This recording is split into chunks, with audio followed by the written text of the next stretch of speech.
When it happens in Europe or America, it's headline news.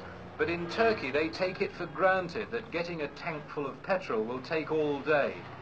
There are only two kinds of garages here, those closed for lack of petrol, and those under siege by hundreds of motorists, waiting not always patiently in queues often miles long.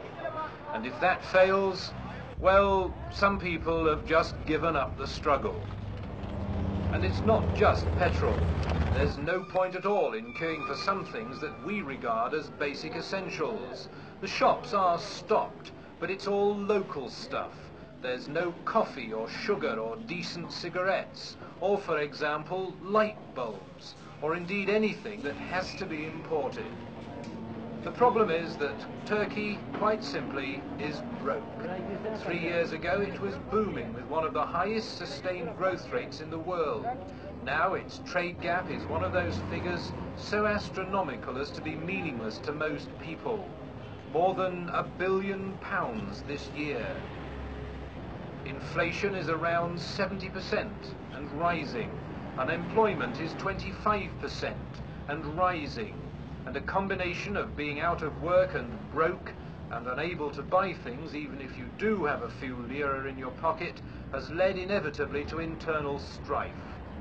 More than 600 people have died already this year in factional fighting between various political groups, and the army are on the streets. Nearly a quarter of the country is under martial law, a major blow to a nation that has spent half a century living down its past and earning a reputation of democracy of which it was proud. Now that democracy is threatened by a weak coalition government incapable of tackling the escalating problems. From localized incidents, the violence has been steadily growing. In Adana, for example, 803 people are standing trial, in which over 100 people died. They're not the usual activists who get caught up in such incidents. They include housewives and school children, professional people and unemployed labourers, and 330 of them face the death penalty if found guilty. Whatever the outcome of the trial, it'll almost certainly be the signal for yet more violence. Turkey's problem was one most nations of the world suddenly faced in 1973 when the Middle East war created the oil crisis. It's just that Turkey failed miserably to cope with it. While the world was in recession, Turkey turned a blind eye to reality. And when reality caught up, it started borrowing to forestall economic collapse. And now it's sliding rapidly into bankruptcy and political chaos. And although Turkey owes more to Eastern influence than Europe and the West, its problems are of major concern to us, because Turkey is the southeastern cornerstone of NATO. If Turkey collapses, there's a major unpluggable hole in NATO's defences.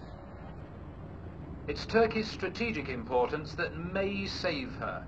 Standing as she does at the crossroads between Asia and Europe, Turkey is necessary to the Western powers and coveted by the Russians, whose ships must pass through the Bosporus en route from the Black Sea to the Mediterranean and beyond. And so Turkey's allies, out of necessity rather than desire, are preparing to try and bail her out, accepting that they may have left it too late. This is Keith Graves in Istanbul.